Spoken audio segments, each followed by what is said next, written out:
Good evening. My name is John Henry, and I'm an alcoholic. In this Code Blue Big Book Action and Study seminar, we're going to go through the first 164 pages of the Big Book, the recovery section, and we're going to do the work that the first 100 people who recovered said we have to do to overcome this hopeless condition of mind and body.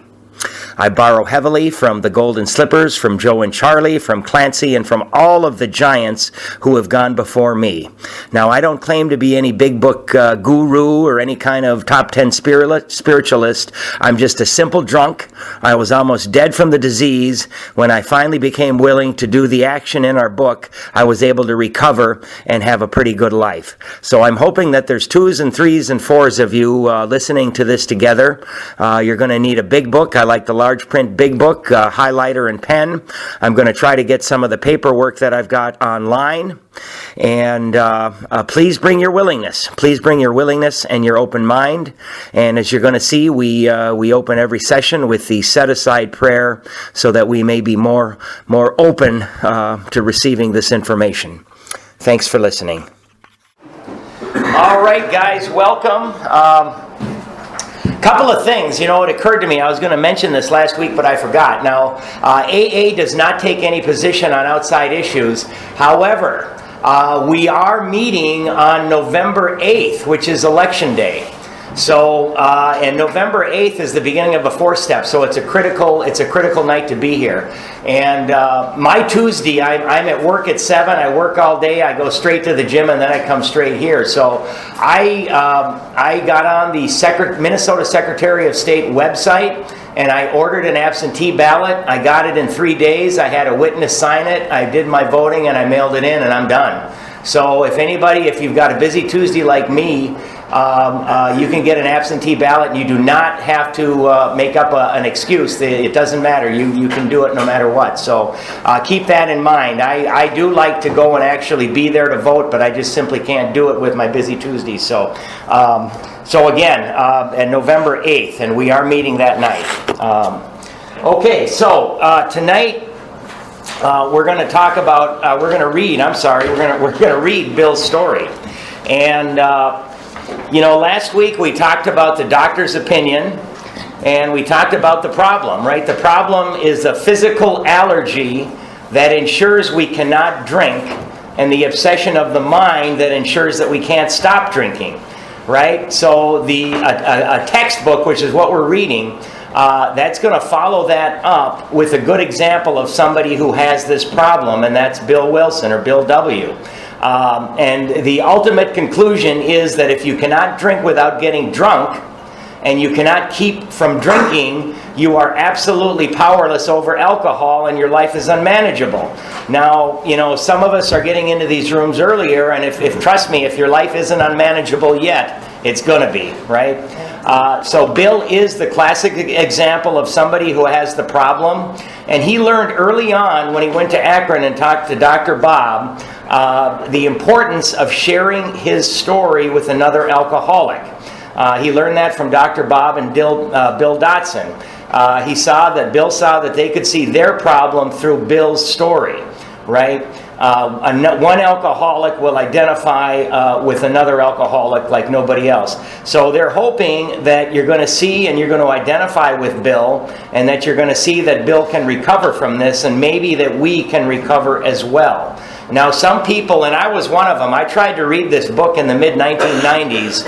I had some sponsors, and they said, well, you got to read this. And I tried, but I said, I have nothing in common with this guy. He's an old man, and, he was a lawyer, and, he did this and that, and I thought it was outdated. And, today when I read it, I see that I have everything in common with Bill. So when we're reading the story today, I want you guys to look for the way Bill thinks, the way Bill acts, and the way Bill drinks, right? So we're gonna look for the progression of his disease. We're gonna look and see how he recovered, and hopefully we're gonna come to the conclusion that if he recovered, we can recover as well. So, without any further ado, we are on page 1. Now, and I didn't talk about, this is funny too. This is a reproduction of the way the book looked, the first edition book. You know, and they call it Alcoholics Anonymous. I can see somebody walking down the street with this thing trying to hide the darn book. But that, I mean, I think that you know, they were amateur salesmen. They figured if it's more colorful, it'll probably sell more copies. So it's very interesting. I didn't know that. Yeah, no, that's. Oh, and I mean the other thing too. Of course, they used very cheap paper, right? So the darn thing is so big and thick, right? That's where they got the name the Big Book. Bill thought if it looks bigger, you get more value and you'll buy it, right? Okay, so we're on page 1, and at the top of the page, you can write. Everybody's got a book, right? You can write 1917. War fever ran high in the New England town to which we new young officers from Plattsburgh were assigned. And we were flattered when the first citizens took us to their homes, making us feel heroic. Here was love, applause, war, moments sublime with intervals hilarious. I was part of life at last. Okay, we're going to highlight the next 4 lines. And in the midst of the excitement, I discovered liquor. I forgot the strong warnings and the prejudices of my people concerning drink. In time we sailed for over there. I was very lonely and again turned to alcohol. So I also highlight I was very lonely and again turned to alcohol. And next to that you can write early 20s. And you can write Bill's solution is alcohol. So, you know, very early on, Bill is using alcohol to combat his loneliness. Right in his 20s. We landed in England and I visited Winchester Cathedral. Much moved, I wandered outside. My attention was caught by a doggerel. A doggerel is a verse by a doggerel on an old tombstone. Here lies a Hampshire grenadier. So that is an elite soldier, right? It's like the SEALs today. Here lies a Hampshire grenadier who caught his death drinking cold small beer. A good soldier is ne'er forgot, whether he dieth by musket or by pot.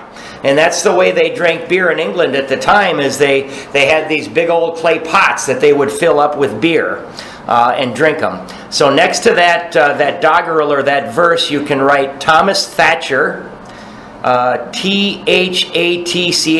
Thomas Thatcher, 1764, and I believe that's when he died. That was over his grave. Thomas Thatcher, 1764. Did I say not 1764? Okay. So now on the next page and a half, what we're going to do, our book is going to tell us a little further on that our problem is selfishness and self-centeredness, right? So what we're going to do for the next page and a half is every time you see I, right, because Bill's writing about himself, just either circle I or take your marker and just mark across the I. We're going to see how many times Bill says I. Ominous warning, which I failed to heed. 22 and a veteran of foreign wars, I went home at last. I fancied myself a leader, for had not the men of my battery given me a special token of appreciation? My talent for leadership, I imagined, would place me at the head of vast enterprises which I would manage with the utmost assurance. I took a night law course and obtained employment as an investigator for a surety company. So a surety company today, that's an insurance company. The drive for success was on. I'd prove to the world I was important. Let's get that my too. My work took me about Wall Street, and little by little, I became interested in the market. Many people lost money, but some became very rich. Why not I? I studied economics and business as well as law. Potential alcoholic that I was, I nearly failed my law course. At one of the finals, I was too drunk to think or write. Okay, so let's highlight the next line. Though my drinking was not yet continuous, it disturbed my wife. So already people are looking at Bill and saying, hey man, you got a problem. We had long talks when I would still her forebodings, okay, highlight to the end of the paragraph, by telling her that men of genius conceive their best projects when drunk, that the most majestic constructions of philosophic thought were so derived. Right? So, I mean, I know if you're anything like me, I'd be up all night drinking and maybe doing cocaine, and I would have the best ideas, man, and I'd write all that stuff down. When you read it the next day, you see that it doesn't make a lot of sense. So we're going to write BS next to that, right? He's thinking that the alcohol makes him smarter. By the time I had completed the course, I knew the law was not for me. The inviting maelstrom of Wall Street, right? The maelstrom, that's like a whirlpool that sucks you in, right? Had me in its grip. Business and financial leaders were my heroes. So right now, and you don't need to write this, but we're seeing that money is becoming Bill's higher power. Very, very important to him. Business and financial leaders were my heroes. Out of this alloy of drink and speculation, I commenced to forge the weapon that one day would turn in its flight like a boomerang and all but cut me to ribbons. Living modestly, my wife and I saved $1,000. So we're going to circle that $1,000, and you can draw a little line over, and you can write 15K. You know, I did my little translation on my iPhone, and it's apparently worth about 15K today. It went into certain securities, then cheap and rather unpopular. I rightly imagined that they would someday have a great rise. I failed to persuade my broker friends to send me out looking over factories and managements, but my wife and I decided to go anyway. I had developed a theory that most people lost money in stocks through ignorance of markets. I discovered many more reasons later on. We gave up our positions and off we roared on a motorcycle, the sidecar stuffed with tent, blankets, and a change of clothes, and 3 huge volumes of a financial reference service. Our friends thought a lunacy commission should be appointed. Perhaps they were right. I had some success at speculation, so we had a little money, but once we worked on a farm for a month to avoid drawing on our small capital. Now, it won't keep you sober, but that farm was in Syracuse, New York. Syracuse, New York. There's all kinds of history and things that you can read about our founders. That was the last honest manual labor on my part for many a day. We covered the whole eastern United States in a year. At the end of it, my reports to Wall Street, underline Wall Street, and it's capitalized, so right next to it we can write deity to Bill. You know, again, that's what's important to Bill. Bill thinks that is that's his God. My reports to Wall Street procured me a position there and the use of a large expense account. The exercise of an option brought in more money, leaving us with a profit of several $1,000s for that year. So basically what happened is, this was in the 1920s when the stock market was on a roll, and people were buying stocks at about a 10% margin. The stocks were going through the roof. They were selling them, and they were buying more. And Bill was saying to the money guys, he was saying, look guys, sooner or later, this bubble is going to burst.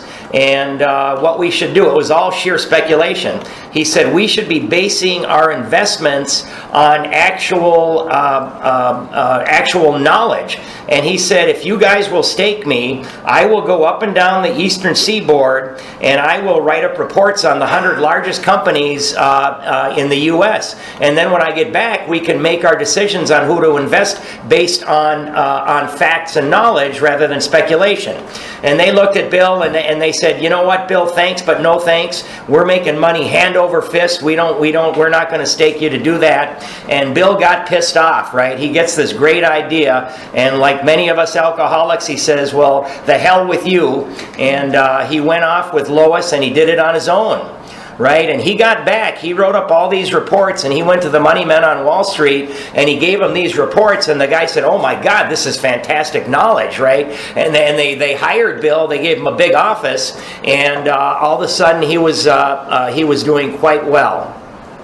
And that's where it says the exercise of an option brought in more money, leaving us with a profit of several $1,000s for the next year.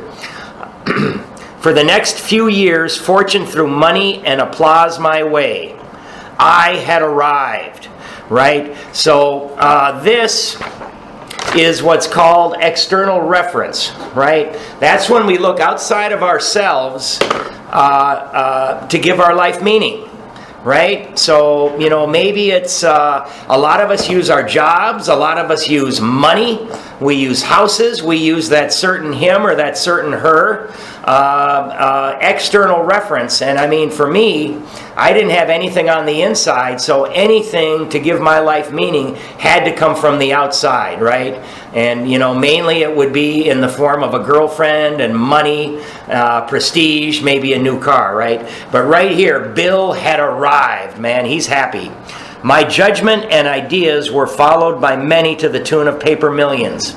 The great boom of the late 20s was seething and swelling. Highlight the next sentence. Drink was taking an important and exhilarating part in my life. So next to that you can write drinking not yet problem. He is successful, or he's a success. Now we can all think back on our life to that point in our life when we were out with our friends. Maybe we're young adults and we're drinking. We just got our first jobs and life is just going great, right? There was loud talk in the jazz places uptown. Everyone spent in thousands and chattered in millions. Scoffers could scoff and be damned. Highlight this little phrase, I made a host of fair weather friends. Right? So, and you don't need to write this, but I mean, when I sobered up, none of my drinking buddies were calling me, right? So it was a host of fair weather friends, those guys at the bar. My drinking assumed more serious proportions, continuing all day and almost every night. The remonstrances of my friends, you can underline remonstrances and you can write list of complaints. It's a list there. They're reading him the riot act, right? The remonstrances of my friends terminated in a row and I became a lone wolf. Highlight lone wolf, right? They're saying, Bill, you're drinking too much. Bill, you're hurting Lois. Bill, you're doing this. And he's like, the hell with you guys, right? Because he's not going to listen to them. There were many unhappy scenes in our sumptuous apartment. So Bill still got it. He's still living high off the hog. There had been no real infidelity, highlight, for loyalty to my wife, helped at times by extreme drunkenness, kept me out of those scrapes. Okay, now, I'm going to tell you guys that I believe just about everything that Bill Wilson wrote except for this one statement right here. Because in AA, we have a little book called As Bill Sees It. But in Al-Anon, they've got a book called As Lois Remembers. And they don't necessarily match up about this particular fact here. So, in 1929, I contracted Gulf fever. We went at once to the country, my wife to applaud while I started out to overtake Walter Hagen. Underline Walter Hagen and you can write 14 to 29 Gulf champ on the bottom. So this guy was much bigger than Tiger Woods at the time. Champion from 14 to 29. Liquor caught up with me much faster than I came up behind Walter. I began to be jittery in the morning. Gulf permitted drinking every day and every night.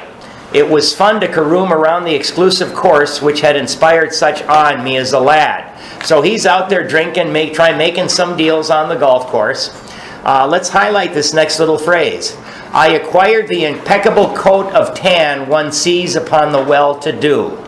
Highlight that, and off to the left, let's write, looking good on outside, bad on inside. Looking good on outside, bad on inside. And I mean, I got to tell you, I was at the height of my drinking in my 30s. I went to the tanning booth because I looked so horrible from all the drinking to try to hide it.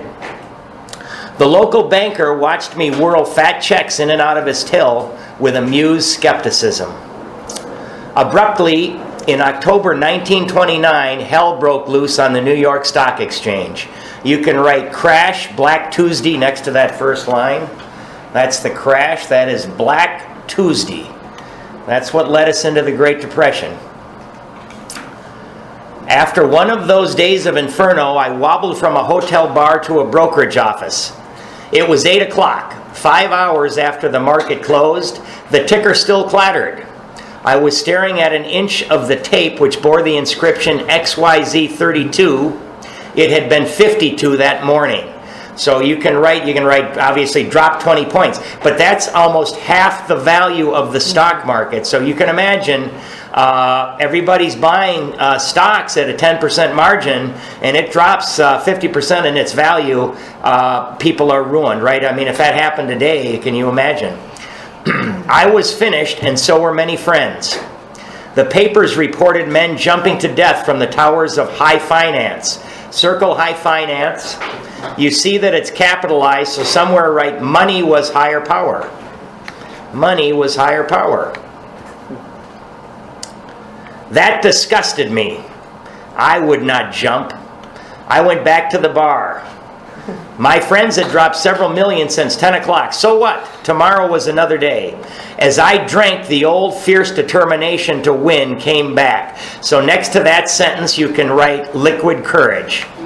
I mean, how many times do we get out of the jail, or we've been fired from a job, and we go to the bar and we start drinking and we say, I'll show those guys. They're not going to do that to me, right? Liquid courage. Next morning, I telephoned a friend in Montreal. This was Dick Johnson was his friend. He was not an alcoholic. Next morning, I telephoned a friend in Montreal. He had plenty of money left and thought I had better go to Canada. Bill wasn't dumb, right? He was going to go where the money was. So his friend Dick Johnson gave him a job. By the following spring, we were living in our accustomed style. I felt like Napoleon returning from Elba. No St. Helena for me. Highlight the next 3 little lines. But drinking caught up with me again, and my generous friend had to let me go. This time we stayed broke. So you can write first big consequence next to that one. First big consequence. We went to live with my wife's parents. I found a job, then lost it as a result of a brawl with a taxi driver. You can you can put another consequence right there. They're starting to pile up. Mercifully, no one could guess that I was to have no real employment for 5 years or hardly draw a sober breath. My wife began to work in a department store. You can write Macy's underneath that. She's working as a clerk at Macy's, and Bill's drinking up all the money. Coming home exhausted to find me drunk. I became an unwelcome hanger-on at brokerage places. Okay, so basically Bill is showing up to the places where he used to work on Wall Street, and he's showing up half drunk and unshaven, and they're saying, Bill, move along, you're scaring our customers, we don't want you here, please leave, Bill, get out of here, right? So he is now unwelcome. I'm sure that he was dressed poorly and probably smelled of booze. Now, we're going to highlight the next 3 lines. Liquor ceased to be a luxury, it became a necessity. Bathtub gin, 2 bottles a day, and often 3 got to be routine. You can stop highlighting there. Next to that sentence, let's write crossing invisible line. Crossing invisible line. So we can see where, the drink...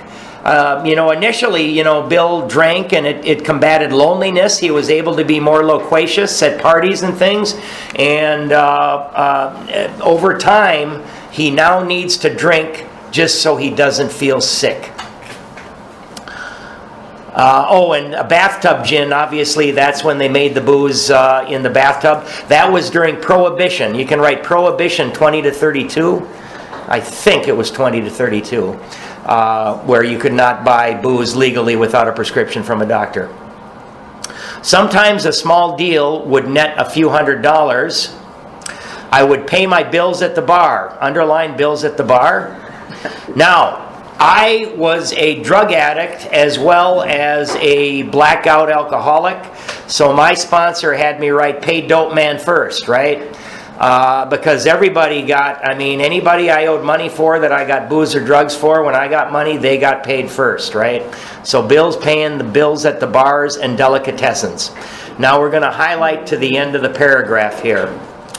This went on endlessly, and I began to awaken very early in the morning, shaking violently. A tumbler full of gin followed by half dozen bottles of beer would be required if I were to eat any breakfast. Nevertheless, I still thought I could control the situation, and there were periods of sobriety which renewed my wife's hope. So we're going to write insanity and powerlessness next to that. Insanity and powerless, or powerlessness. I don't even know if that's a word. Now, that last phrase, I still thought I could control the situation.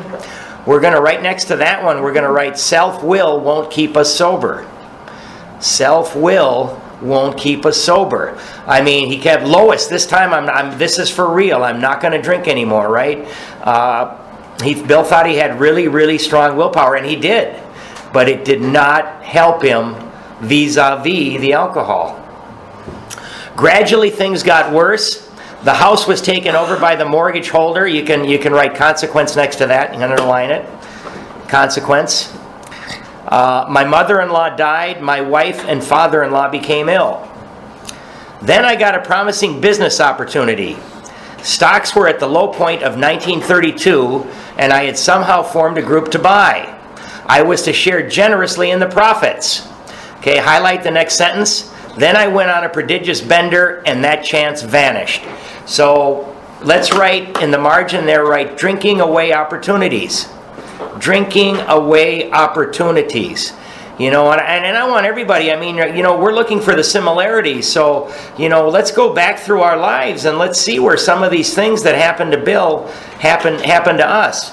Now, this story that Bill's talking about here, this is a story in and of itself. The money men on Wall Street went to Bill, because they knew Bill was really good at putting deals together. And they said, Bill, we've got this wonderful opportunity. If you can get both the buyer and the seller to come together on this deal, they're going to make money, we're going to make money, and we're going to give you a percentage of the profits. And they said, but Bill, if you drink, this deal is over and we're going to kick you out of the deal. And Bill said, don't you worry about that alcohol. I'm not going to take any alcohol. Bill worked for 2.5 months on this business deal. And a couple of weeks before it was to come to its successful completion, they were sitting around, I believe, in Atlantic City in a hotel room, a bunch of the guys that were involved in this deal, and they were passing a bottle around, and it got to Bill, and he said, oh no, I'm not drinking. And he passed the bottle, and it went around the circle again, and the guy said, Bill, you don't understand. This is the best Applejack you've ever had. It's called Jersey Lightning. And Bill thought, I've never had Jersey Lightning. With not another thought, he took a big swallow of the booze. He triggered the allergy. He could not stay sober. He was drunk for the next 2 weeks. He blew the whole deal and got nothing. Right? Now, the importance of this is in the very next statement. And we're going to highlight the next little paragraph. I woke up. This had to be stopped. I saw I could not take so much as one drink. Circle 1. I was through forever. Before then, I had written lots of sweet promises, but my wife happily observed that this time I meant business, and so I did. So next to that, what we just highlighted, right off to the right, write moment of clarity. Moment of clarity. So Bill had a moment of clarity. He said, man, you know what? I cannot even take one drink. And then in the margin, you can write written in front of the Bible. Bill is like, Lois, I got it, man. I got it this time. And he wrote it in the front of the Bible that he was done forever. Let's highlight the very next little line. Shortly afterward, I came home drunk. Right? That's his. There had been no fight. Where had been my high resolve? I simply didn't know. It hadn't even come to mind. Someone had pushed a drink my way, and I had taken it. Was I crazy? I began to wonder, for such an appalling lack of perspective seemed near being just that. Next to that, let's write powerless. Powerless or powerlessness. Again. Renewing my resolve, I tried again. Some time passed, and confidence began to be replaced by cocksuredness. Let's just in the next little paragraph, let's circle the I's again. So he's confident now. I could laugh at the gin mills. Now I had what it takes. One day I walked in a cafe to telephone. In no time I was beating on the bar, asking myself how it happened. As the whiskey rose to my head, I told myself I would manage better next time, but I might as well get good and drunk then, and I did. So again, next to that, we're going to write powerless again. Powerless. Okay, and we're going to highlight the next sentence. The remorse, horror, and hopelessness of the next morning are unforgettable. Right? Now remember, guys, when we're taking people through the book, we're gonna write something. We're gonna put ask sponsee, can you relate to that sentence? And I want all you guys to ask yourselves if you can relate to that sentence. The remorse, horror, and hopelessness of the next morning are unforgettable. Right? So ask sponsee, can you relate to that? Now unfortunately, we're going to see, and certainly in my case, that many times it actually is forgettable because obviously we pick up another drink. The courage to do battle was not there. My brain raced uncontrollably, and there was a terrible sense of impending calamity. We got to highlight that. My brain raced uncontrollably, and there was a terrible sense of impending calamity. I hardly dared cross the street lest I collapse and be run down by an early morning truck, for it was scarcely daylight. I mean, how many times, for me, that was the fear that got me, man. My racing mind, I couldn't stop, and the sense of doom that was how I lived. I can really relate to him here. An all-night place supplied me with a dozen glasses of ale. My writhing nerves were stilled at last. A morning paper told me the market had gone to hell again. Well, so had I. The market would recover, but I wouldn't. That was a hard thought. Highlight just the next little line. Should I kill myself? And we're going to write suicidal, right? So Bill's having thoughts of suicide. So you know what? Some people think they come into these rooms and they think they're the only ones that have ever contemplated killing themselves. Well, I got to tell you, I certainly did, and so do many of us. Should I kill myself? No, not now. Then a mental fog settled down. Gin would fix that, so 2 bottles and oblivion. And again, we're going to write powerless after that last statement. The mind and body are marvelous mechanisms, for mine endured this agony 2 more years. Sometimes I stole from my wife's slender purse when the morning terror and madness were on me. Okay, highlight again the next 3 lines. Again, I swayed dizzily before an open window or the medicine cabinet where there was poison, cursing myself for a weakling. So we're going to write suicidal again next to that. Suicidal again. Maybe it'll be better for Lois if I just end it. Plus I can't take this anymore myself. Right? But then he's cursing himself for being a weakling. There were flights from city to country and back as my wife and I sought escape. Let's write geographical cure next to that line. Geographical cure. Poor Lois is just getting whipped around with him right and left, man. We think that this disease only harms us, but man, it's a family disease. It gets everybody who's near us. There were flights from city to country and back as my wife and I sought escape. Then came the night when the physical and mental torture were so hellish, I feared I would burst through my window and sash and all. Somehow I managed to drag my mattress to a lower floor lest I suddenly leap. Let's write suicide again. Suicide again. A doctor came with heavy sedative. Okay, highlight the next little line. Next day found me drinking both gin and sedative, right? The doc said, hey, take this, don't drink. Here's Bill, he's doing gin and sedative. This combination soon landed me on the rocks. People feared for my sanity, so did I. I could eat little or nothing when drinking, and I was 40 pounds underweight. So Bill is dying. Well, the 2 things. At the top of the page, write drinking for oblivion. Drinking for oblivion. Now, not all of us get there.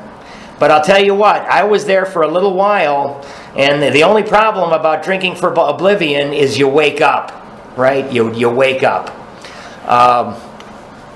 He's also malnutritioned, and he's almost to the point where he's going to die from malnutrition, 40 pounds underweight because he's not eating. My brother-in-law is a physician. Okay, so you can underline that and you can write Dr. Leonard Strong. Dr. Leonard Strong. And you can write summer of 33. This is the summer of 33. My brother-in-law is a physician, Dr. Leonard Strong, and it's the summer of 33. And through his kindness and that of my mother, I was placed in a nationally known hospital for the mental and physical rehabilitation of alcoholics. Okay, so you can write Towns Hospital, right? Towns Hospital. Towns in New York. Yep, Towns Hospital. That's where he met Dr. Silkworth, we're going to see. Under the so-called belladonna treatment, you can underline belladonna, and that's water and mushrooms. Okay, so belladonna, I mean, basically that fooled the body into thinking there was some alcohol in there to lessen the withdrawal symptoms, right? And I don't know if they're still using Valium for that today, or if they've got something that they think is better. They still do. Okay. Under the so-called belladonna treatment, my brain cleared. Hydrotherapy and mild exercise help much. So hydrotherapy, what they would do is they would strap the drunk down to a gurney, and they would wheel him into a big shower room, and it would have alternating hot and cold water for about a half an hour, right? Doesn't do anything to cure alcoholism, but you get a clean drunk when they're done. That's about it. Best of all, I met a kind doctor who explained that though certainly selfish and foolish, underline selfish and foolish, and then also underline I had been seriously ill bodily and mentally. Okay, so next to that you can write obsession/allergy. So this is where Dr. Silkworth is sitting down with Bill for the first time and telling him what we read about last week about the disease, Dr. Silkworth's theory about the disease concept. So for the first time in Bill's life, somebody's saying, Bill, it's not willpower, it's not low moral character, and it's not sin. Bill, you have an allergy of the body that once you put alcohol into it, you're going to crave more until you pass out. And then when you're not drinking, you have the obsession of the mind, which is from time to time going to overcome all ideas to the contrary and tell you that it's okay to take a drink. Right? He said, you are sick, right? So that's the first time, because up until this time it was, Bill, pull yourself together. Bill, why can't you stop? Bill, you sinful son of a bitch. Bill, you got no willpower. Bill, you got no moral character. How can you do this to Lois? That's what he's been hearing up until this point. It relieved me, and I'm sorry, let's highlight the next 3 lines. It relieved me somewhat to learn that in alcoholics the will is amazingly weakened when it comes to combating liquor, though it often remains strong in other respects. Okay, so you can write this or not, but it's been my experience that when not using, alcoholics are among the most productive people in the world. Right? We get off the sauce, man. We get that job, and we are going to go nuts, or we're just going to go crazy. So we actually have a very strong willpower in all other respects, I believe, except when it comes to battling alcohol. My incredible behavior in the face of a desperate desire to stop was explained. Understanding myself now, I fared forth in high hope. For 3 or 4 months, the goose hung high. Underline that. The goose hung high. Things are going great, right? Because Bill now knows what's wrong with him, right? I went to town regularly and even made a little money. Highlight just this little line. Surely this was the answer, self-knowledge. So now Bill knows. He knows what's wrong with him, and he knows that he just cannot pick up that first drink. And he knows what's going to happen if he picks up the first drink. But it was not, for the frightful day came when I drank once more. The curve of my declining moral and bodily health fell off like a ski jump. Underline, after a time I returned to the hospital. So next to that you can write second time or second treatment. So he's back in Towns Hospital again, second treatment. This was the finish, the curtain, it seemed to me. My wearying and despairing wife was informed that it would all end with heart failure during delirium tremens, or I would develop a wet brain, highlight wet brain, perhaps within a year. And then highlight the next little sentence. She would soon have to give me over to the undertaker or the asylum. And after asylum you can write or jails or sobriety. Right? Those are our choices. So basically what happened is Bill is in the hospital room, and Lois was talking to Dr. Silkworth, and Lois said, Doctor, man, is there any chance that Bill can get better. And Dr. Silkworth said, anytime I've seen a guy who's in Bill's condition, he hasn't been. There's been nothing that has worked. So either you're going to have to lock him up, or if he keeps drinking, he's going to have to go to the insane asylum, and he'll probably lose all bodily function and his mental faculties. And Bill is in the room, and he overhears this, and he's like, "Oh my God, this is horrible!" Right? So Bill wasn't supposed to hear that, but he heard it. They did not need to tell me. I knew and almost welcomed the idea. It was a devastating blow to my pride. Right? Man, I remember every time my work they'd make me go to treatment or I'd lose my job. Oh, the pride, the ego. Highlight the next two lines. I, who had thought so well of myself and my abilities, of my capacity to surmount obstacles, just those two little lines there, was cornered at last. Now I was to plunge into the dark, joining that endless procession of sots who had gone on before. I thought of my poor wife. There had been much happiness after all. What would I not give to make amends? But that was over now. So we can write "lost all hope" next to that. Bill's hopeless, right? And we're gonna highlight the next whole little paragraph there, and we're gonna write next to it. We're gonna write Bill took step 1 / hit rock bottom. No words can tell of the loneliness and despair I found in that bitter morass of self-pity. Quicksand stretched around me in all directions. I had met my match. I had been overwhelmed. Alcohol was my master. I mean, that is one of the best descriptions of step 1 that I've ever heard. Right? So, you know, Bill's getting out of the hospital for the second time. Now, if it's you or me, and we get out of treatment, and we know that we're cornered and we're in deep trouble, we're going to say, "Well, gee whiz, I better go to AA. You know what? I'll go to 3 meetings a day if I have to. I'm going to go to AA." Bill staggers out of that hospital, and he's all alone. He's got no place to go. There is nothing. He is absolutely terrified. Trembling, I stepped from the hospital a broken man. Fear sobered me for a bit. Then came the insidious insanity of that first drink. And on Armistice Day 1934, I was off again. Highlight the next 5 lines.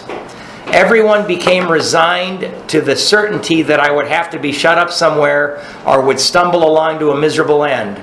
How dark it is before the dawn. In reality, this was the beginning of my last debauch.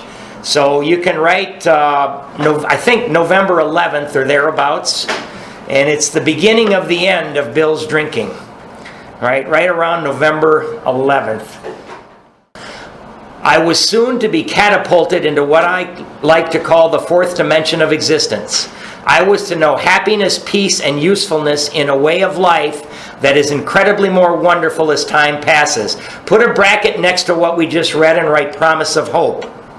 That's a promise of hope. So I saw, it must have been in the early 70s or the late 60s, that little film of Bill and Lois.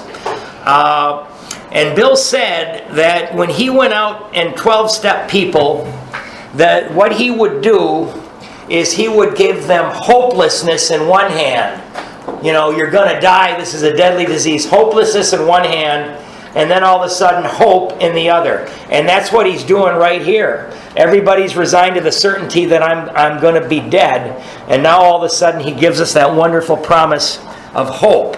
Right? So we're hoping that people can identify feeling like this, and then they see this promise of hope. Near the end of that bleak November, I just underlined bleak November. You know, Bill can't stop drinking, man.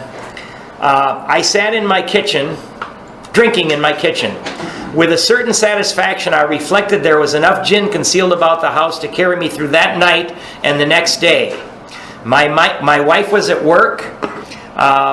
Underline to the end of the paragraph there. I wondered whether I dared hide a full bottle of gin near the head of our bed. I would need it before daylight. We can write protect supply.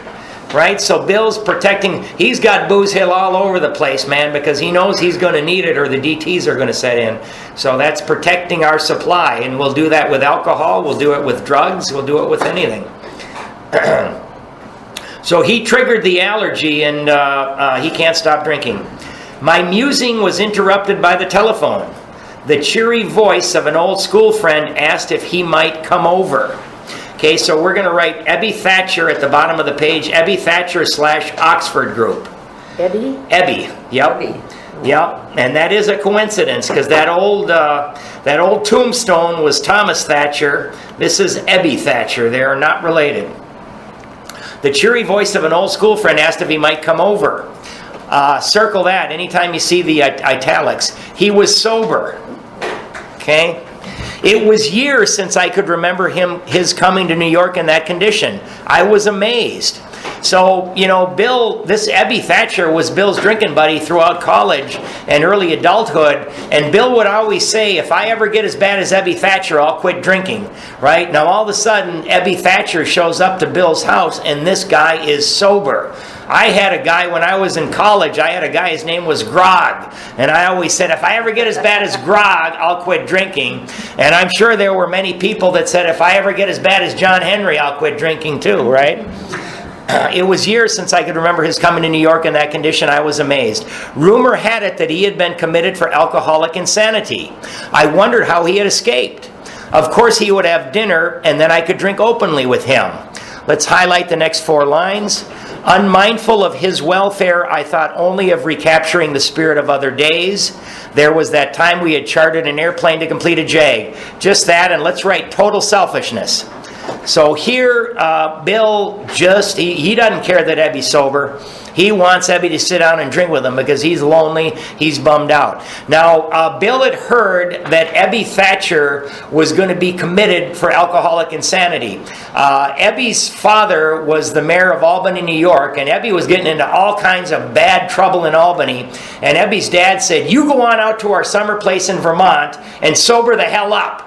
Right? And while you're out there, I want you to fix up that summer place because we're going to come out there and stay. So Ebby was out there, and of course he was drinking. In one instance, he crashed his car into somebody's house. Right? And then a couple of days later, Ebby had just finished painting the outside of their summer house. And all of a sudden, some pigeons came over and started doing their business on his new paint job. Ebby ran in the house, got out the shotgun, and started blasting at the pigeons, putting holes in the house. Of course, the neighbors didn't like that, so they called the police. They arrested Ebby, and Ebby was brought before the judge, and the judge was going to commit him for alcoholic insanity to a state facility in Vermont. And when they committed you, it was for an indefinite period until one of the state doctors said that you're going to be okay. And I got to tell you, the state facility wasn't anything like Hazleton and Center City or these treatment centers they got today, right? 2 guys stepped in front of the judge and asked the judge to release Ebby Thatcher to their care. They were members of the Oxford Group, and the judge knew one of their fathers and saw that one of these guys was sober, and so instead of locking Ebby up for probably months, he released him to these 2 men. So that's how Ebby had escaped. His coming was an oasis in this dreary desert of futility.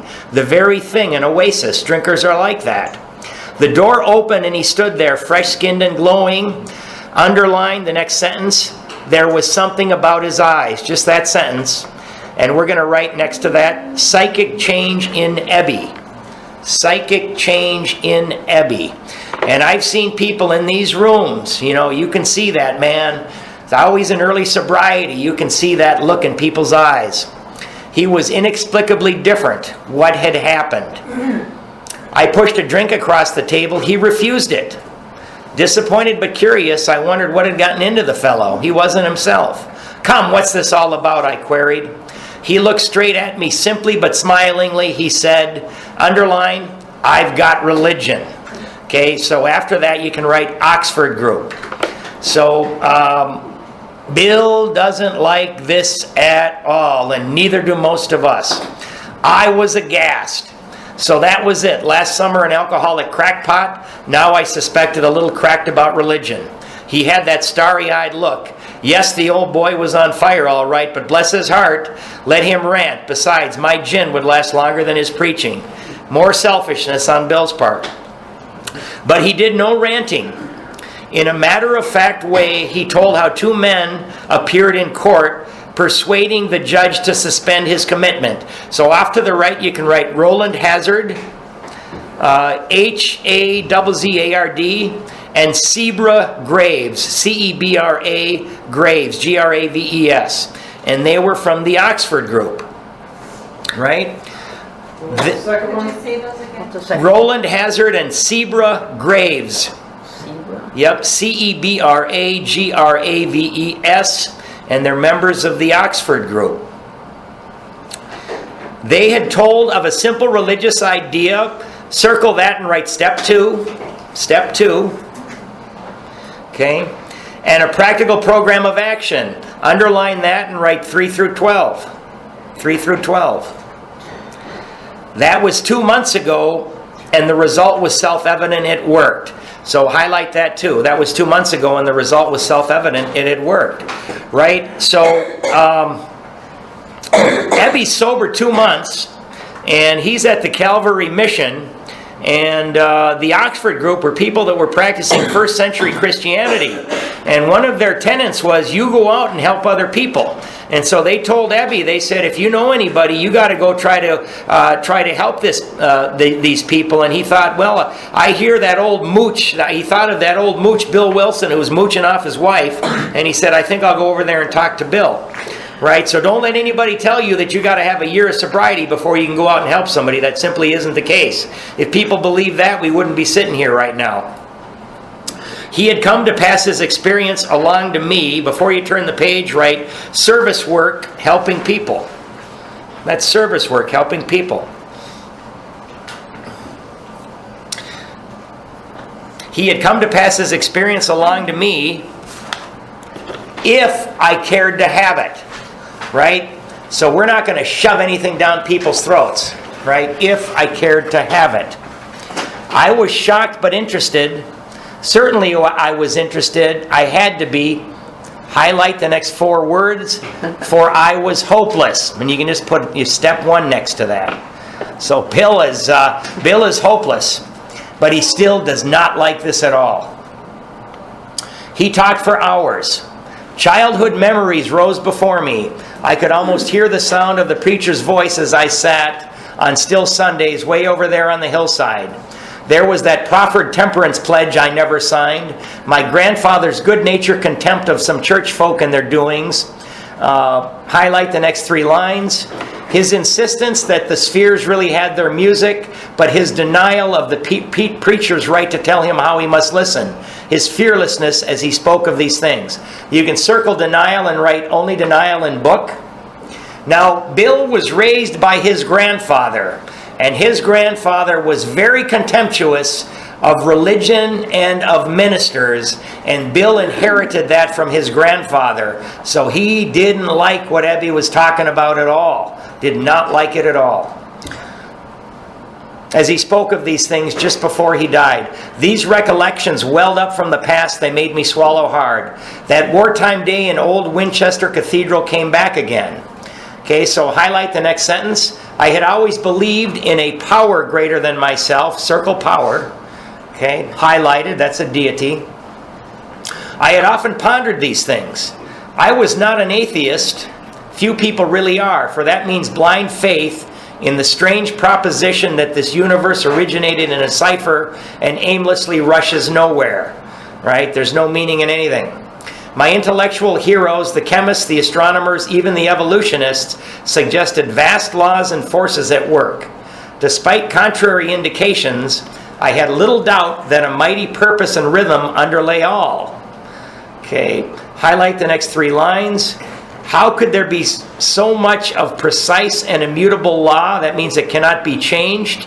And no intelligence. I simply had to believe in a spirit of the universe. Underline spirit of the universe. Who knew neither time nor limitation. But that was as far as I had gone. So Bill thinks there's something. He doesn't know what it is. And he sure doesn't like religious ministers telling him what it is, right? Doesn't like that at all. With ministers and the world's religions, I parted right there. When they talked of a God personal to me who was love, superhuman strength, and direction, I became irritated and my mind snapped shut against such a theory. At the bottom of the page, let's write, people have had bad experiences with organized religion. So, we're not going to be shoving anything down anybody's throats. People have had bad experiences with organized religion. And that's why, a lot of people come in and they say, they look at that God thing up there and they say, that's it, I'm leaving. Right? People have had bad experiences with organized religion. So his mind had snapped shut against such a theory. To Christ I conceded the certainty of a great man, not too closely followed by those who claimed him.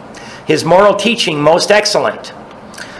Highlight to the end of the paragraph, just 3 lines. For myself, I had adopted those parts which seemed convenient and not too difficult. The rest I disregarded. So we can write half measure.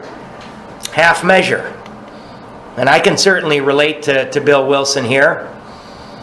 Adopted those parts which seemed convenient and not too difficult. The rest I disregarded. Bill is having a terrible idea with this religious idea.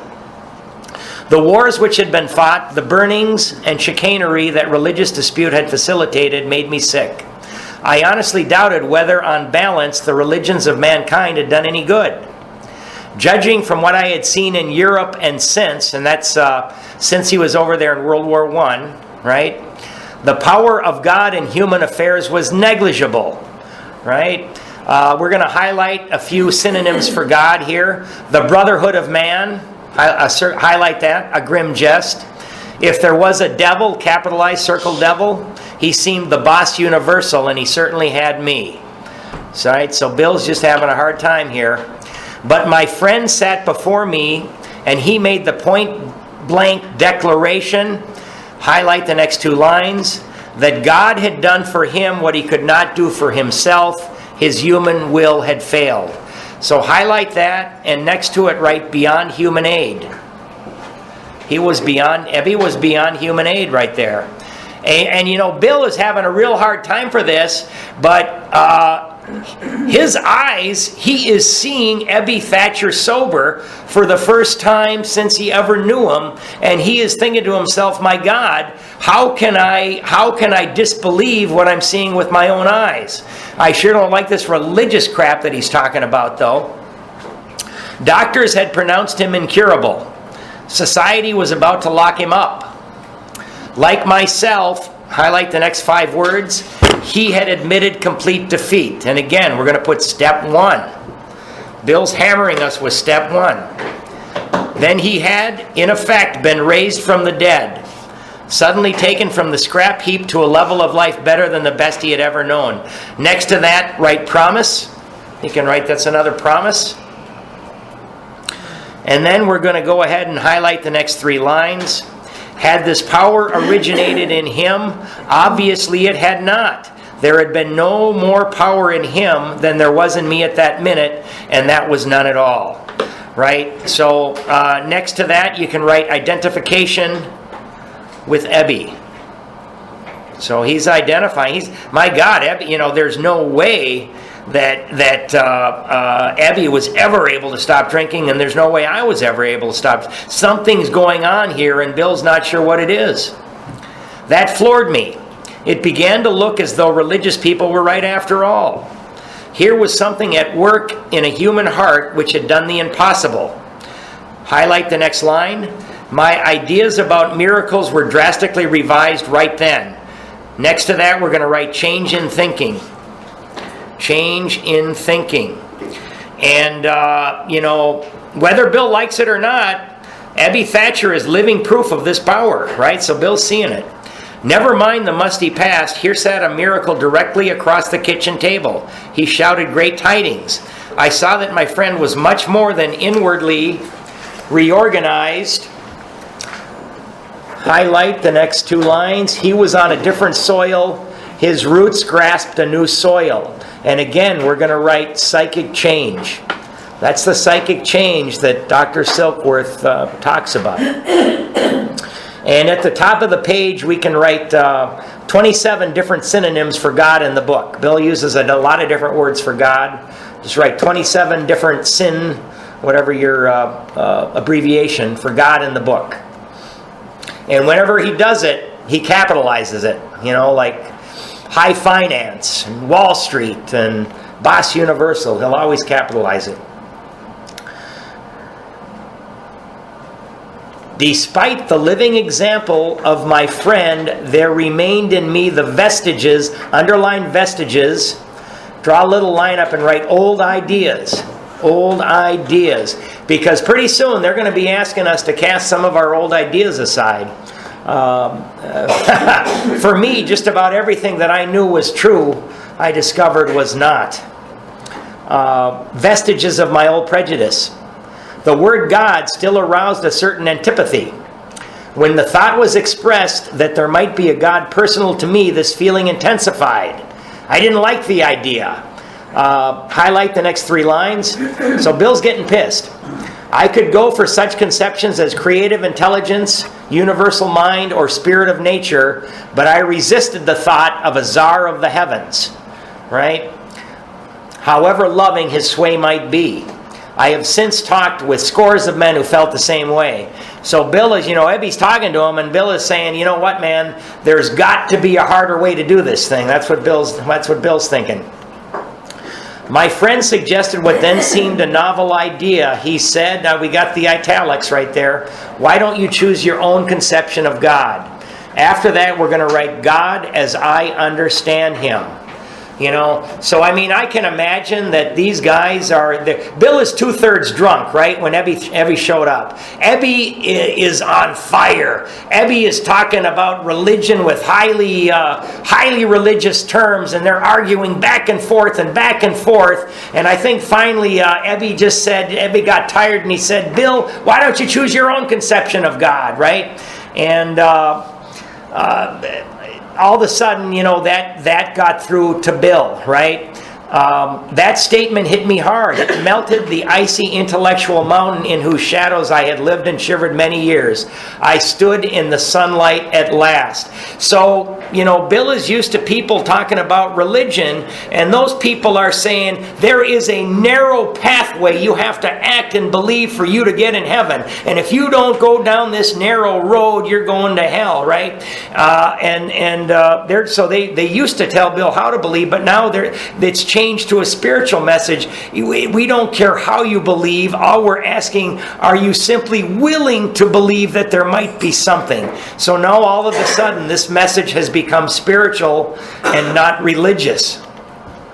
That statement hit me hard. It melted the icy intellectual mountain in whose shadow I had lived and shivered many years. I stood in the sunlight at last. Okay, italics, so the next 3 lines.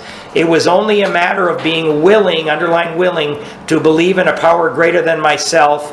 Nothing more was required of me to make my beginning. Now next to that, we're going to write step 2. Step 2. I saw that growth could start from that point. Upon a foundation of complete willingness, I might build what I saw in my friend. Would I have it? Of course I would.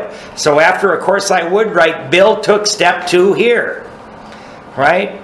He already had step 1 down. Bill has taken step 2 right here. There was no step 2 written in those days, but right here is where Bill did it.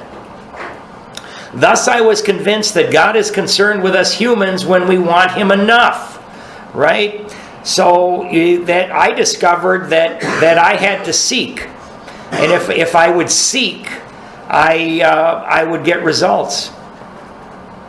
As long as I saw, I felt, I believed. Scales of pride and prejudice fell from my eyes. A new world came into view. The real significance of my experience in the cathedral burst upon me. For a brief moment, I had needed and wanted God.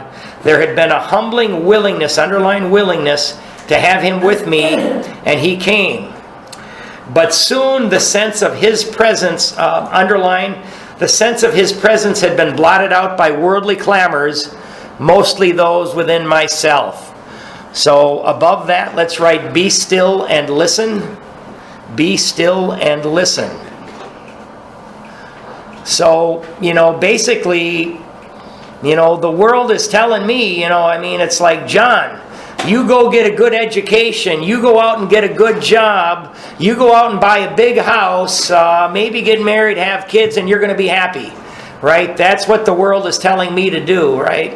And that same thing with Bill.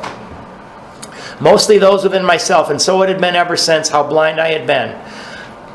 At the hospital, I was separated from alcohol for the last time. Treatment seemed wise, for I showed signs of delirium tremens. So you can write a third treatment. We believe around December 11th, 1934. Bill was 39 years old. Got him into the hospital. Now we're going to see if we can see where Bill took the rest of the steps, right? Where he took the rest of the steps in the town hospital with Ebby Thatcher as his sponsor. There I humbly offered myself to God, as I then understood Him, to do with me as He would. I placed myself unreservedly under His care and direction. We're highlighting all this to the whole paragraph there. Under His care and direction, I admitted for the first time that of myself I was nothing, that without Him I was lost. So we're going to write step 3. So Bill is taking the third step right there in the town's hospital. I ruthlessly faced my sins and became willing to have my newfound friend, circle friend, it's capitalized, so above it write God. Have my newfound friend take them away root and branch. We're going to write 6 and 7. Step 6 and 7. Right there. I have not had a drink since. My schoolmate visited me, and I fully acquainted him with my problems and deficiencies. So we're going to write step 4 and 5 right there. Steps 4 and 5. So here we see Bill in the town's hospital doing his 4th and 5th step with Ebby Thatcher, who learned it from the Oxford group. We made a list of people I had hurt or toward whom I felt resentment. Write step 8. Step 8. Again, with Ebby Thatcher helping him. I expressed my entire willingness to approach these individuals, admitting my wrong. Never was I to be critical of them. I was to write all such matters to the utmost of my ability. We're going to write step 9. Step 9. And Bill Wilson started making his amends as soon as he got out of the hospital. So he's learning all of these things from Ebby Thatcher, who got it from the Oxford group, right? So now Bill knows everything because Ebby's taught him. He got step 1 from Dr. Silkworth. He got step 2 from the Oxford group and Ebby Thatcher, and he also got the practical program of action, steps 3 through 12, though they weren't, I think they had them just at 5 steps at that point. I was to test my thinking by the new God consciousness within. Common sense would thus become uncommon sense. We're going to write step 10 next to that. Step 10. I was to sit quietly when in doubt, asking only for direction and strength to meet my problems as He would have me. Never was I to pray for myself except as my request bore on my usefulness to others. We're going to write step 11 there. Step 11. And we're going to underline that capitalized He. Then only might I expect to receive, but that would be in great measure. Right? So, my friend promised when these things were done, I would enter upon a new relationship with my Creator, that I would have the elements of a way of living which answered all my problems. Circle all my problems, and you can write promise next to that. And we can see that that's the first part of step 12. That's the first part of step 12. Right? And again, I came here to quit drinking because alcohol was my problem. These steps and these principles are going to be able to help us with anything in our life. Everything. Belief in the power of God, plus enough willingness, honesty, and humility, highlight all that. To establish and maintain the new order of things were the essential requirements. And circle these essential requirements, right? They say this program is suggested in how it works, but right here, you after essential requirements, write 12 steps mandatory. If you want to get what Bill's getting here, the 12 steps are mandatory, right?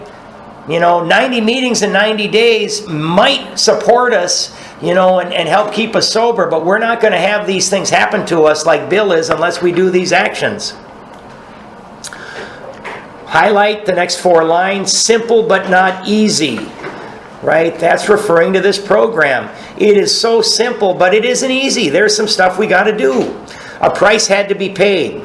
It meant destruction of self-centeredness. Highlight to the end of the paragraph, I must turn in all things to the Father of light who presides over us all. Underline Father of light.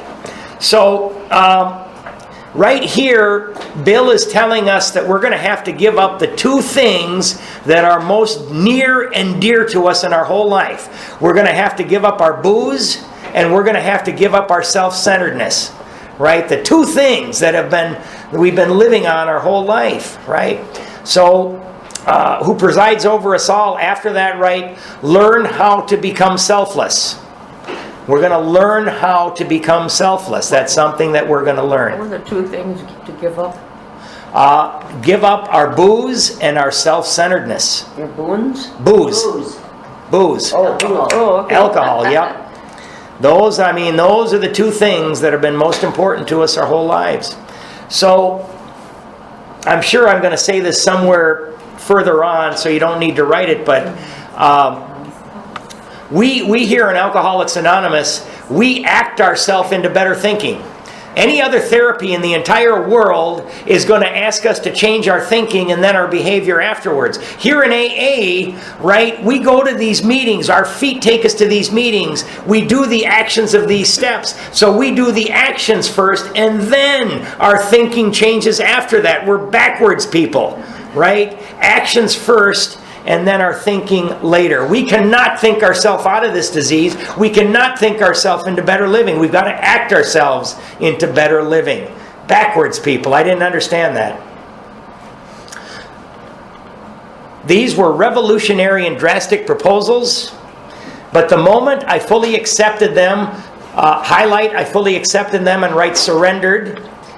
Surrendered. I think that was, I'm not sure, but I think that was the first Oxford group step. Bill gave that to us in step 3, right? And he changed it, of course. Fully accepted them. The effect was electric. Underline the next 2 lines. There was a sense of victory followed by such a peace and serenity as I had never known. There was utter confidence. I felt lifted up as though the great clean wind of a mountaintop blew through and through. Underline, God comes to most men gradually, but his impact on me was sudden and profound. So we're going to write sudden spiritual experience. Sudden spiritual experience. And we're going to talk a little bit about that next week, because most of us are going to have a spiritual awakening that happens over time through the working of these steps. Bill Wilson got the white light experience in the hospital. Boom, just happened to him. For a moment, I was alarmed and called my friend the doctor, again, Dr. Silkworth, to ask if I were still sane. He listened in wonder as I talked. Finally, he shook his head, saying, "Something has happened to you I don't understand, but you had better hang on to it. Anything is better than the way you were." The good doctor now sees many men who have such experiences. He knows they are real. So, let's see here now. Okay, so let's highlight the next paragraph. While I lay in the hospital, the thought came that there were thousands of hopeless alcoholics who might be glad to have what had been so freely given to me. Perhaps I could help some of them. They in turn might work with others. Next to that, we're going to write, give it to keep it. We got to give it to keep it. And then we're going to highlight also the next 4 lines. My friend, okay, you see that friend is not capitalized. That's a little f, so that's Ebby again. The little f is his friend Ebby. My friend had emphasized the absolute necessity of demonstrating these principles in all my affairs, circle all, Particularly was it imperative to work with others as he had worked with me. Faith without works was dead. We're going to see that more and more in this book. Faith without works was dead, he said, and how appallingly true for the alcoholic. For if an alcoholic failed to perfect and enlarge his spiritual life through work and self-sacrifice, circle work and self-sacrifice for others, he could not survive the certain trials and low spots ahead. Highlight the next 2 lines. If he did not work, he would surely drink again, and if he drank, he would surely die. Right? Then faith would be dead indeed. With us, it's just like that. So we can write off to the right, first 6 months, Bill worked with 50 drunks, no success. Right around 50 people he tried to help. Running around New York, no success at all. Except he stayed sober by trying. Now, one of my sponsors, who's got a lot more sobriety than me, said he told me that he's seen it over and over again that people who have good, solid sobriety, 10, 15, 20, 25 years sobriety, they stop working with others, right? When they quit working with other people, they start thinking about themselves only. After a while, their problems all come back, right? And all of a sudden they end up getting drunken and all kinds of trouble all over again, right? So we work with other people, we stay out of our own, thinking about our own troubles and our own self, right? He taught me that there is great excitement in seeing other people recover and sponsoring other people. And if we stop doing that, we lose that excitement. And we need, he said, you need that excitement. That's why I do Code Blues. That's why I sponsor other people. You know, if we stop doing this, we lose the excitement. We stop going to meetings because they're dull. And pretty soon we start drinking again. And for some reason, all these guys that have helped me out say people with long-term sobriety that relapse, very few of them make it back into these rooms. Very few of them. My friend had emphasized the absolute necessity would surely die. Then faith would be dead indeed. With us is just like that. My wife and I abandon ourselves with enthusiasm to the idea of helping other alcoholics, underline to a solution of their problems. Just that little phrase, right? And next to it, write the steps. That is the solution of all their problems. It was fortunate for my old business associates remained skeptical for 1.5 years, during which I found little work. I was not too well at the time and was plagued, underlined, by waves of self-pity and resentment. So above that, where it said skeptical for 1.5 years, write patience. Patience. You know what? Guys, you don't understand. I'm better. I've done this. No. People, we've got to show people in our lives. We've got to show them by what we do over a longer period of time. In Bill's case, 1.5 years, right? Before they came around and said, hey, there is something different about Bill, right? And he also, he's plagued by waves of self-pity and resentment. So if you're in new sobriety and you're having some emotional turmoil, well, that's normal, right? That's normal, and don't feel bad about it. But we now have the tools. We're going to go to meetings. We're going to work these steps. We're going to talk with our sponsor. So you're not going to feel like $1 million all the time. It's simply not going to happen. This sometimes nearly drove me back to drink. Okay, double underline this next 3 lines. But I soon found that when all other measures failed, work with another alcoholic would save the day. Right? So when you're feeling self-pity and resentment and you're starting to think about drinking, guess what we do? We go to the hospital, we go to the jail, we work, we get a sponsee, right? And that's going to help us. Many times I have gone to my old hospital in despair. On talking to a man there, I would be amazingly lifted up and set on my feet. Underline, it is a design for living that works in rough going. Just write the 12 steps. The 12 steps. We commenced to make many fast friends, and a fellowship has grown up among us, of which it is a wonderful thing to feel a part. The joy of living we really have, even under pressure and difficulty. I have seen hundreds of families set their feet in the path that really goes somewhere. Have seen the most impossible domestic situations righted, feuds and bitterness of all sorts wiped out. I have seen men come out of asylums and resume a vital place in the lives of their families and communities. Business and professional men have regained their standing. There is scarcely any form of trouble and misery which has not been overcome among us. Okay, we're gonna bracket that whole paragraph and write promise of hope. Promise of hope. That whole Where? paragraph. From We commence to the end of the page. That's all a promise of hope. Right? Now at the bottom of the page, and we're almost done, at the bottom of the page we're going to write something. We're going to write, what is your purpose today? Question mark. What is your purpose today? Question mark. My needs are met today. I must be of service. What is your purpose today? Question mark. My needs are met today. I must be of service. That's what they're telling us. What is your purpose today? Question mark. My needs are met today. I must be of service. There is scarcely any form of trouble and misery which has not been overcome among us. In one western city, that is Akron, and its environs, there are 1,000 of us and our families. Okay, underline. We meet frequently so that newcomers may find the fellowship they seek. Right? So we're going to go out, we're going to find our people that we help at meetings, but also when we go to treatment centers, possibly jails and detox, right? That's why we take meetings to these places, so that we can find a suffering and dying alcoholic. And you know what? By offering to sponsor them and helping them, what are we doing for ourselves? We're going through the steps again ourselves, and we continually grow and get better ourselves. At these informal gatherings, one may often see from 50 to 200 persons. We are growing in numbers and power. In 2010, AA is composed of over 15,700 groups. An alcoholic in his cups, that means drunk, right? I get that in the crossword puzzles I do. An alcoholic in his cups is an unlovely creature. Our struggles with them are variously strenuous, comic, and tragic. One poor chap committed suicide in my home. He could not or would not see our way of living, of life. Off to the left, right, head in oven.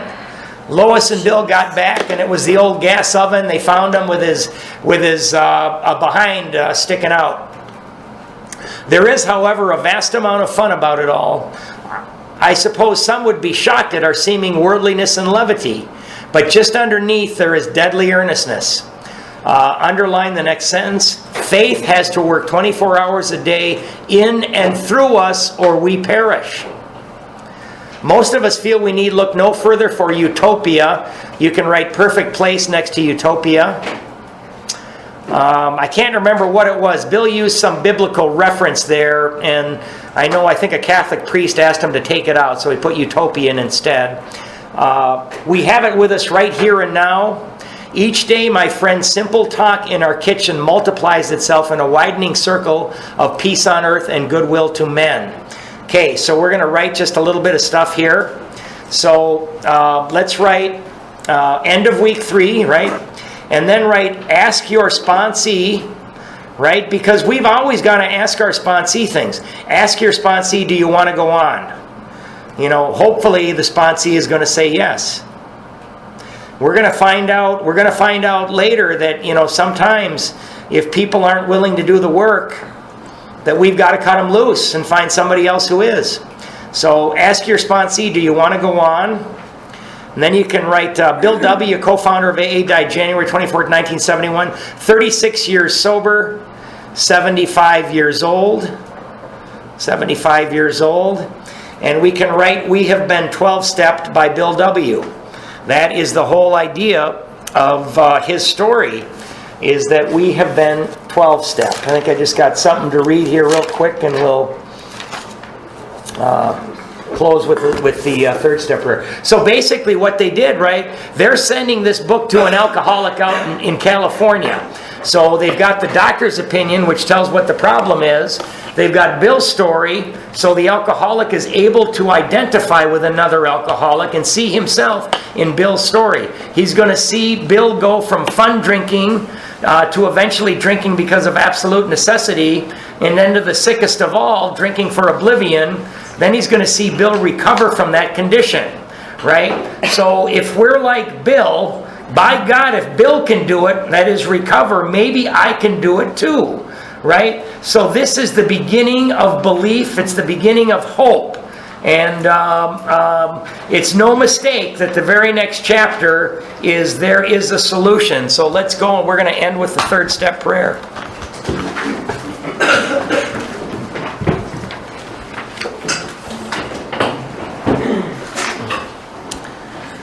God, I offer myself to Thee, to build with me and to do with me as Thou wilt. Relieve me of the bondage of self, that I may better do Thy will. Take away my difficulties, that victory over them may bear witness to those I would help. Thy power, Thy love, and Thy way of life. May I do Thy will always. Peace. Thanks, everybody.